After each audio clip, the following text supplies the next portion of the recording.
bad, very bad. And we think it could happen. Maybe it could happen pretty soon. We want the hostages back. We want the bodies back. And we want to have peace in that region. So we had some very good talks.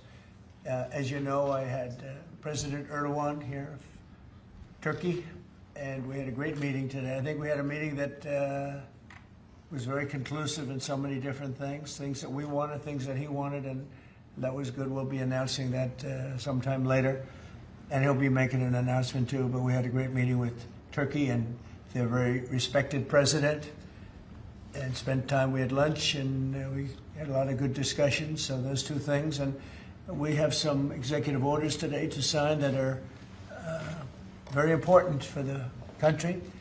And we'll start off with one that's a proclamation. And yes, sir. Want to do that, Will? Yes, sir. So today is Gold Star Mothers and Families Day. This is an annual proclamation. This is to commemorate the fallen, those who have died for all of our freedoms and for our country, and for their families who have suffered such grievous losses. But this is a proclamation commemorating Gold Star Mothers and Gold Star families. Yeah, and they're great people. Incredible people, what they've had to go through. Very few people could have gone through this kind of thing. Gold Star. Okay, thank you very much. I'll put it over here, Steve.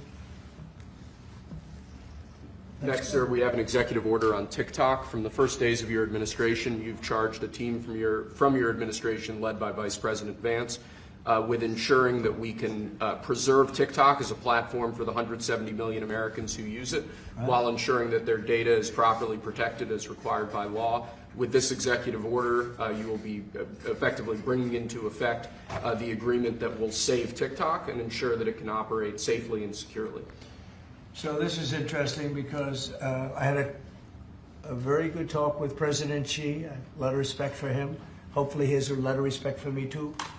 And we talked about TikTok and other things, but we talked about TikTok, and he gave us the go-ahead. You know, it's run by American investors and American companies, great ones, great investors, the biggest. You don't get bigger, I don't imagine.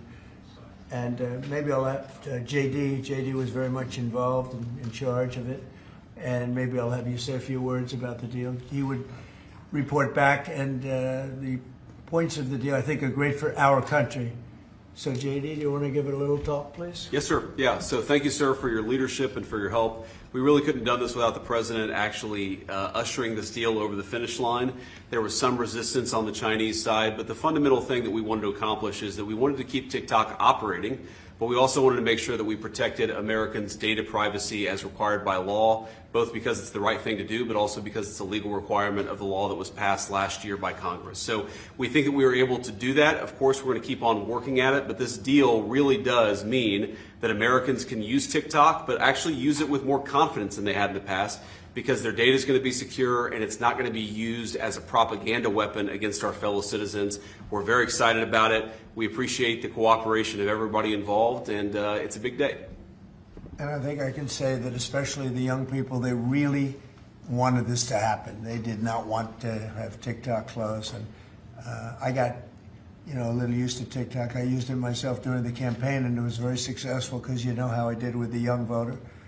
And Charlie helped me a lot too. And he said to me, you should go on TikTok.